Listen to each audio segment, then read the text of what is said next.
Voltamos a apresentar Bandeirada.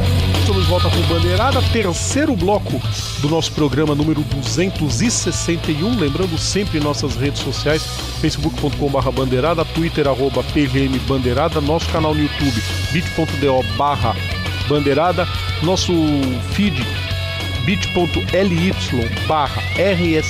bandeirada, nosso mixcloud.com/bandeirada e os ouvintes participando com a gente, claro, sempre abrilhantando cada vez mais. Hoje eu vou começar com o Carlos. Carlos, começo contigo. Vamos lá, não tem como não começar com Dona Silvana e Dona Alice, aquele beijo e abraço mais do que especial para as duas. Danilo Borba, aquele forte abraço para você também. Rômulo Baroni, nosso fã número 0 também, aquele forte abraço. Marcelo Godoy deve estar feliz por demais com a vitória do Harvick nesse final de semana. O Godoy deve esses ter dias tomado todas comemorando a vitória do Harvick. O Godoy foi no... olha... Ele foi esses dias no meu Instagram. Pô, você me bloqueou no Facebook? Não, é que eu desativei o Facebook por enquanto. Olha, tá vendo? O senhor faz falta no Facebook. Não teve como não mandar também pro senhor Vinícius Afonso, aquele carcamano miserento. Abraço pra você, tio V. Dona Cris Pereira também, a digníssima esposa. Tudo bem que ela tá meio tristinha porque o Lorenzo tá de mimimi que não quer voltar. Mas, Cris, não se preocupa não, ano que vem ele tá de volta. Ano que vem piora, vai ser companheiro do Mark Marques. É, ano que vem piora. Ele com o Mark Marques não vai dar a primeira prova, já vão estar em encrenca. A Adélia Batista também, aqui de Nova Odessa, aquele grande abraço. E todos que nos ouvem, Sal Capeta lá Sal dos States também, o nosso grande oráculo parmeirense, fazer o quê, né? Ainda bem que tem saúde, né? Exato. Mas fica aquele grande abraço. Mais dois da terra dos States, Gustavo Tomazelli. Abraço pro André Dueck. André Dueck tava chique esses dias fazendo negociações com o prefeito de Miami. É isso aí. Sempre evoluções. A Dueck Motorhome, a empresa de motorhome dele é sensacional. É cada modelo que você fica babando, fala, eu quero um desse. Abraço pro Rodrigo Matar, o Theo José, Thiago Alves, todo o pessoal da Fox, Couto Nejaim, Falso Maceira, todo o pessoal do Sport TV, que são as duas maiores resistências ao esporte a motor. Isso é sempre muito positivo. Vamos transmitir esporte a motor sempre que for possível. E é muito bom ter em maior escala a Fox, claro, do que a MotoGP, do que o Sport TV, mas ambas transmitindo as melhores categorias. Só não vou falar da SPN porque eu não sei quem é o pessoal que transmite esporte a motor na SPN. Eu sei que passa o Mundial de Superbike, mas não sei quem é o narrador nem comentarista. Então vão me desculpar, porque infelizmente a NET cobra muito caro pra ter ESPN aqui em casa, então não dá. Fazer o que, né? Coisas da vida. Abraço pro Carlos Fonseca, abraço pro Saulo Maciel, Fábio Marcondes, Alex Bispo, Wesley Neto, Leandro Leite. Abraço também pra Patrícia Santos, todo o pessoal do Mulherada Futebol Clube, sempre muito bacana o programa delas. É só elas que comandam, botam no ar e é sensacional. Rodrigo, faltou um também que eu esqueci aqui, William Rodrigues lá de Sorocaba. Lembra que a gente falou semana passada sobre pessoas no nível psicopata em corrida virtual? Amiguinho, esse é nível tão hardcore. Ele faz uns vídeos no YouTube testando jogos de corrida. No F1 18, ele correndo com o carro da Toro Rosso, ele fez um tempo 2 décimos acima do tempo de pista. É uma coisa sensacional. Vê o nível do sujeito. Você falou em Toro Rosso, lembrei de mais um. Bruno Shinozaki. O Shinozaki levantou o movimento Track Evidências.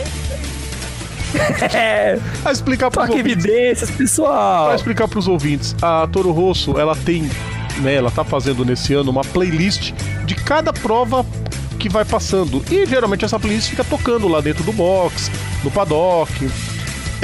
Bom, é óbvio, né? Nós somos troll por natureza. O público brasileiro invadiu as redes sociais, principalmente o Instagram da Toro Rosso, pedindo pra tocar Evidências do Chitãozinho Chororó. A certeza que vai tocar porque tem um monte de pedido. pelo menos é uma música bacana, pelo menos não é nada do nível de Anitta, Naldo, nem nada do tipo, graças a Deus, Deus é justo. Vamos lá então, gente, agora...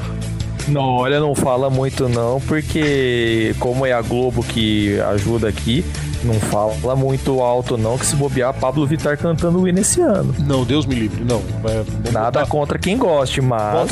Bota o maestro João Carlos Martins para colocar o... Aí sim, aí vi vantagem. Ovacionado quando ele tirou no piano o hino nacional durante a São Paulo Indy 300 de 2012, com vitória do Hinchcliffe, não, foi do Will Power em 2012. Brilhante, sensacional, esplêndido, para não falar outros termos. Vamos lá, hora do Sexta Marcha. O resumo do esporte a motor em Sexta Marcha. Eu quase me engasguei para falar. IndyCar confirmado Marcus Ericsson na Sam Schmidt. O piloto sueco já se garante na equipe da Sam Schmidt, quer dizer, o nome da equipe é Schmidt Peterson, né? A equipe do Sam Schmidt e do seu parceiro Peterson. Vai correr com o carro 7. Por quê? O Sam Schmidt já disse, vai esperar o tempo que for preciso para ter o Robert Wickens de volta. Isso é formidável, brilhante, sensacional, Carlos. Esse carinho do Sam Schmidt pelo Wickens. Ele sabe como é nesse quesito o pós-acidente, que o Sam Schmidt ele era piloto e acabou ficando no estado em que está hoje, paraplégico por causa de acidente. Então, assim, é algo louvável, digno de aplauso, e Sam Schmidt é um dos que merece 10 Orconcourt aqui no nosso programa. Esse é sensacional. Então, as vagas vão se garantindo. Ed Jones vai ser o piloto dos mistos do carro 20, né? Quando não correr. De antemão ele fica sem o título. Fica, mas vai correr numa equipe estruturada. A Ed Carpenter é uma equipe muito estruturada. Aí vocês vão pensar, ele não vai correr em Indianápolis. Não, ele vai correr em Indianápolis. Já está inscrito que a equipe, a escuderia Corsa, que esse ano correu com o Oriol Serviat, ela vai ser parceira da equipe do Ed Carpenter. A princípio, somente o carro 20, né? Então vou ter 2 carros, vamos dizer, a Ed Carpenter vai correr com 3 em Indianápolis. Ela vai correr com tanto o Ed Carpenter quanto o Spencer Pigot, e o Ed Jones vai correr com as cores da Corsa nessa prova específica das 500 milhas de Indianápolis, e o resto da temporada nos mistos ela corre com o carro número 20. Boa sorte pro Ed Jones, que é um baita piloto, mas esse ano não se encontrou na temporada. As equipes fizeram testes em Austin e o Tony Kanaan já morre de amores pelo circuito. Bom isso, né, Carlos? Sim, tanto ele como o Alexander Rossi também morreu de amores. Vai ser legal, hein? Vai ser bom por demais. Vai ser bacana. A gente já tinha dito, inclusive, Austin ano que vem vai se tornar o único circuito no mundo a receber no mesmo ano Fórmula 1, Fórmula Indy e MotoGP. Nenhum outro circuito na face da Terra recebeu as 3 categorias ao mesmo tempo. Aí vocês vão falar... Nunca vi na história desse país. Nunca na história do país. Aí vocês vão falar, mas Indianápolis não era o mesmo circuito. Quando a Indy adotou o circuito misto, já não tinha mais MotoGP e não tinha mais Fórmula 1. Então não conta, essa não entra para estatística. Vamos lá então, hora de turismo. Turismo, porque nós temos que falar do Supercars. Teve prova no... Apertado é modo de dizer, queridos ouvintes. No minúsculo, estreitíssimo, mas sensacional. Eu gosto dessa palavra sensacional. Circuito de Pukekohe em Auckland, Nova Zelândia, a única etapa do Supercars que sai da Austrália. Primeira prova, a vitória de Shane Van Gisbergen com Scott McLaughlin em segundo, Chas Mostert em terceiro. Na segunda corrida inverteram-se os vencedores e Jamie Wickup completou o pódio. O que acontece? 2 na disputa do título. McLaughlin é líder com 3.656 pontos. O Van Gisbergen tem 14 abaixo, ou seja, nada pro mundo do Supercars não é nada. E Jamie Whincup, já 481 pontos abaixo, não vai ser campeão esse ano. Próxima prova é dia 25 de novembro em Newcastle, cidade portuária, a grande final da temporada 2018 do Supercars. O brasileiro de marcas, agora é o momento que a gente sai caçando resultados, porque o site não atualizou os resultados. Já não basta a categoria, Carlos, ter 6 carros correndo, ainda não atualiza os resultados. Tá bem assim, viu? Aí fica difícil, né? Aí fica bastante Aí difícil. fica bem difícil. Quer saber de uma coisa? Não, abre. Cadê? Resultados, classificação. A gente, tudo isso, queridos ouvintes. Fazer o quê? A vitória na prova, achei, foi do Odair dos Santos. Ele venceu a corrida com o Vicente Origi terminando em segundo. E na terceira posição foi o Humberto Bissus. Na segunda prova, a vitória foi do Origi, com o segundo lugar para o Enrico Butti. Eu tô falando isso tudo ao vivo, tá, queridos ouvintes? Tudo caçando para vocês verem a situação que ficou. A terceira colocação ficou para o César Bonilha. Classificação do campeonato: Vicente Origi, 216 pontos. Guilherme Reichel, 180. Enrico Butti, 140. Butti. E Roberto Roffick, 128 pontos. O Roffick fez um bom fim de semana. Próxima prova, Interlagos, dia 9 de dezembro. Encerra a temporada também o brasileiro de marcas. Super TC, só fica essa bronca. Atualizem o site pelo menos, gente, porque se nem a categoria emplacou, pelo menos o site tem que ser exemplar. Super TC 2000, 200 km de Buenos Aires. A prova teve vitória de Facundo Arduço e Mariano Altuna. O Altuna foi o convidado, tá? Facundo Chapur e Marcelo Ciarotti foram os segundos colocados. Julian Santero e Santiago Rutia, os terceiros colocados. Olha o Rutia, o Carlos. Tá aí, não tem. A pia tava cheia, né? Lá no Uruguai. A pia estava lotada. Agora eu tenho que procurar mais uma, queridos ouvintes, que a gente vai descer a lenha porque não estava atualizado. Os brasileiros, teve Brazuca participando dessa prova. Então. Aí fica difícil, né? Aí o que a gente faz? A gente tenta procurar. Sabe o que acontece? A gente não acha, porque para variar, não tem o resultado. Vou ficar devendo porque eu não vou ficar caçando não, queridos ouvintes. Classificação do campeonato: Facundo Arduço, 219 pontos. Agostinho Canapino, 196.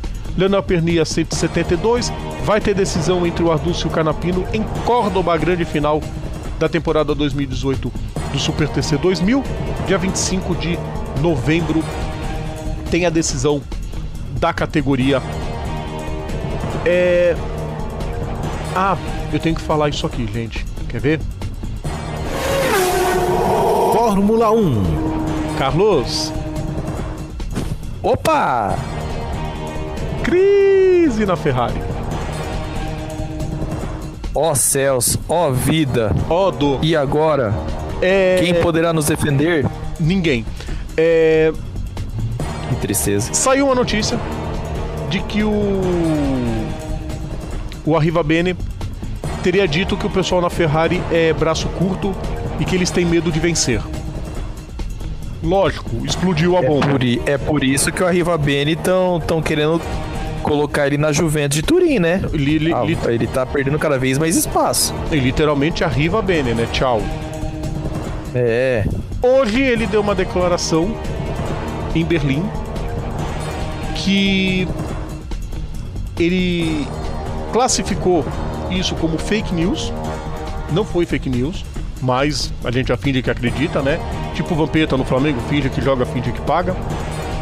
Ele disse assim, que não tem nenhum embate, nenhuma briga com o Mattia Binotto, que é o diretor técnico, E ele quer, segundo essa segunda declaração, ele quer a permanência do Binotto, quer a permanência das outras peças-chave para manter um processo de evolução em Maranello. Carlos Martins, por isso que o pessoal fala que o pavio é sempre curto em Maranello. Não, pavio? Que pavio? Lá não tem disso não, cara. Não tem pavio. É aquela história, italiano, ainda mais na Ferrari, quando toma um expresso a mais de manhã, amiguinho, se prepara que o bicho pega. O Raikkonen trucidou também, falando que ele quer punições mais duras e menos aleatórias para acabar com a estupidez. E ele pode falar com propriedade, né? Porque assim, olha, se fosse para colocar em 2018 o funcionário do ano, aquela plaquinha, se não for do Kimi, para. Eu vou embora, vou para casa a pé. E só para encerrar esse giro rápido da Fórmula 1 é com o Alonso, que na verdade é da Fórmula E. O pessoal da Fórmula E quer convencer que a opção é melhor para o piloto espanhol do que a provável ida dele para indicar: Alonso, não, você tem uma tríplice coroa primeiro para conquistar. Primeiro você conquista, depois você vai para onde você quiser. Vai correr de MotoGP. E falando em Alonso rapidinho, nos próximos dias, sabe quem vai andar de Fórmula 1 e o Alonso vai andar com o carro de NASCAR? Da NASCAR. Jimmy Johnson e Fernando Alonso vão trocar os carros. É pra terminar de pagar os pecados, né? Não tem jeito. O Jimmy Johnson andar de McLaren só falta. Vai vendo. Aí ele vai ver motor de GP2 mesmo, viu? Aí ele vai falar que é motor de Truck Series. Vamos lá então, gente. Encerrando o Sexta Marcha, chegou a hora da gente homenagear quem fica na história, né? Chegou a hora... Ô, Rodrigo, antes de homenagear... O secreto, conte. Qual secreto? Não, ainda não. Fica por quarto. Ainda não? Tá. Não, quarto bloco. Tá, beleza. Vamos guardar pro quarto. Vamos guardar pro quarto bloco. Personagens da história.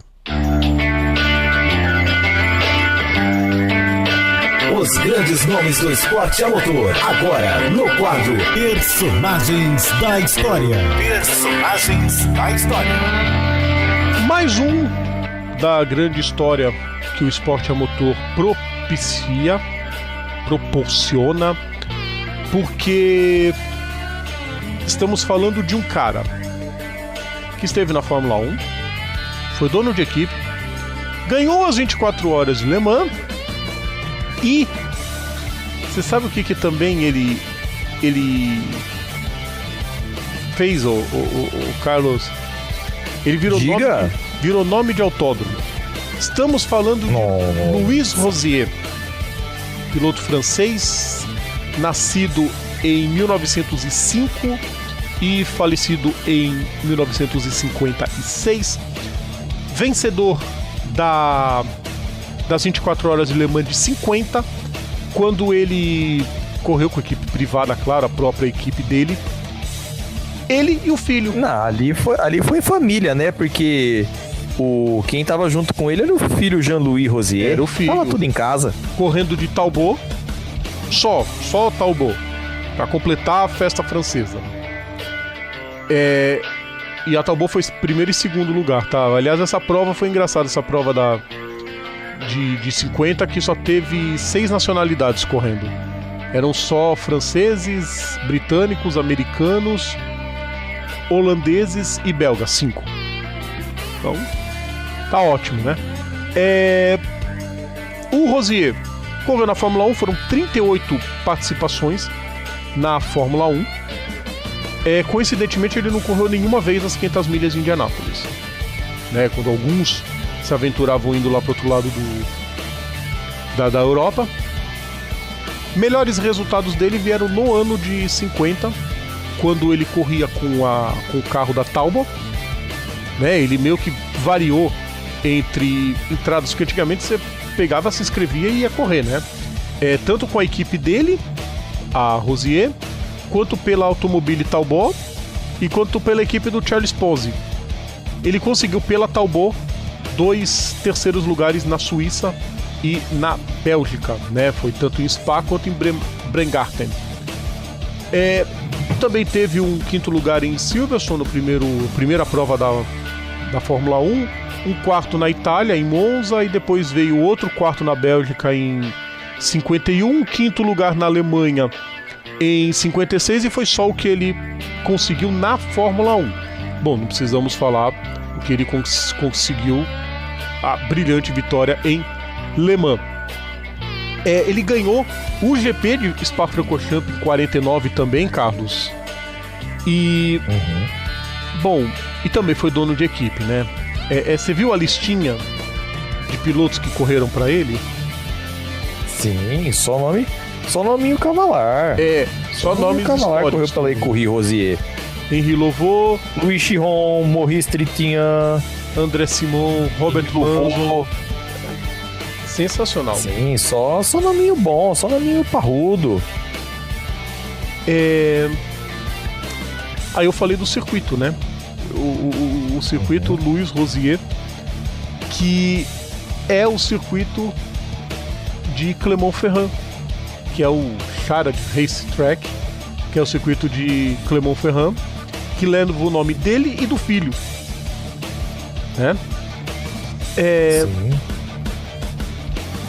E, bom, a gente estava comentando sobre Clermont-Ferrand, porque tem uma relação muito próxima com o Rosier.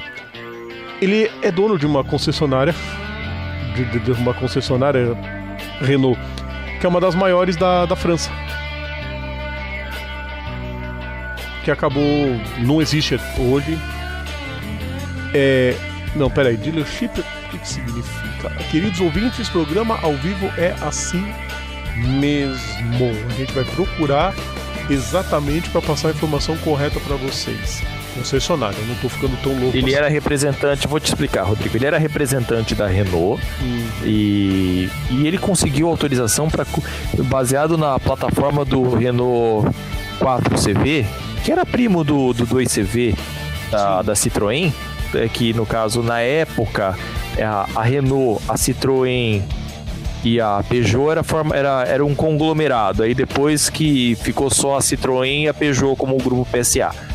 No caso, pegou e fez 200 modelos especiais com preparação de corrida com o Renault 4CV. Sim, e com a ajuda do Hokumoto, que era uma espécie de coach builder da... E aí depois ele desenhou, né? Ele fez um Roadster usando o Renault Fregat, elementos, né, do Renault Fregat, com um corpo de alumínio desenvolvido pelo Hokumoto. Ou seja, você vai vendo isso tudo. Motor de 950 kg para 80 HP. Na época, um assombro. Sim, é um carrinho, vamos colocar aí, é um carrinho atual hoje de 80 HP aí pra você. É como se fosse um Ford Ka nos anos 50. Na época era levinho, motor esperto. Exatamente. Cara, era um canhãozinho sobre roda. Na época era sensacional. Sim. Ele faleceu depois de um acidente no circuito de Monterly, no sul de Paris. Monterly, né? É assim que se fala. Foram várias fraturas na cabeça, numa pancada que ele teve dia 7 de outubro. Ele acabou resistindo até o dia 29 de outubro de 56, quando ele veio a falecer. Foram 38 provas na Fórmula 1, 2 pódios, 18 pontos na sua carreira e, lógico, o triunfo em Le Mans como a sua grande marca. Mais um, né, Carlos, daquela leva de pilotos brilhantes e por muitas vezes guerreiros, que era quem corria nos anos 30, 40, 50, até menos, o período pré-Fórmula 1. Aqueles pilotos da época do Grand Prix e até, no caso, no início dos primórdios da Fórmula 1, onde era perigoso correr, onde aquela coisa de tipo, você beijava sua esposa, tô indo, não sei se volto. E literalmente muitos não voltavam. E muito não voltaram. Tensíssimo. Então, mais do que mais um dessa história merecido, o triunfo de Louis Rosier em Le Mans e ele homenageado no Personagens da História. Vamos pro intervalo então, chegou a hora de mais um intervalo, é hora de mais um Som na Caixa.